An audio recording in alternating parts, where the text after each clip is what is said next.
തെരുവിൽ ഒരു തർക്കം നടക്കുകയാണ്. കവലയിൽ ഒരു വഴക്ക് നടക്കുകയാണ്. അത് മറ്റൊന്നുമല്ല, 200 വെള്ളി നാണയം ഒരാളിൽ നിന്ന് മറ്റൊരാൾ വാങ്ങിയിട്ട് ഒരുപാട് കാലമായിരിക്കുന്നു. ചോദിച്ച് ചോദിച്ച് മടുത്തു. ഇന്ന് 200 വെള്ളി നാണയങ്ങൾ തിരിച്ച് കിട്ടണം, അതല്ലെങ്കിൽ നിൻ്റെ ജീവനും കൊണ്ട് നീ പോകില്ല എന്നാണ് പറയുന്നത്.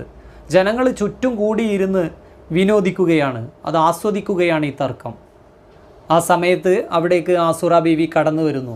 ബീവിക്ക് ആ വഴക്ക് കൂടുതൽ സമയം കണ്ടു നിൽക്കാനായില്ല.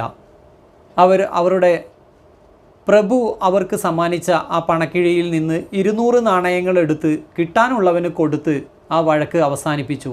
ആസുറ ബീവി പട്ടണത്തിൽ ഒരു കടയിൽ കയറി ഒരുപാട് സാധനങ്ങളൊക്കെ മേടിച്ചു. കുറച്ച് സാധനങ്ങൾ മേടിച്ച് തൻ്റെ ബാഗിൽ സൂക്ഷിച്ചു. എന്നിട്ട് അവർ തൻ്റെ യാത്ര ആരംഭിച്ചു. അവർ ദീർഘദൂരം നടന്നു. കുറച്ച് അകലെ എത്തിയപ്പോൾ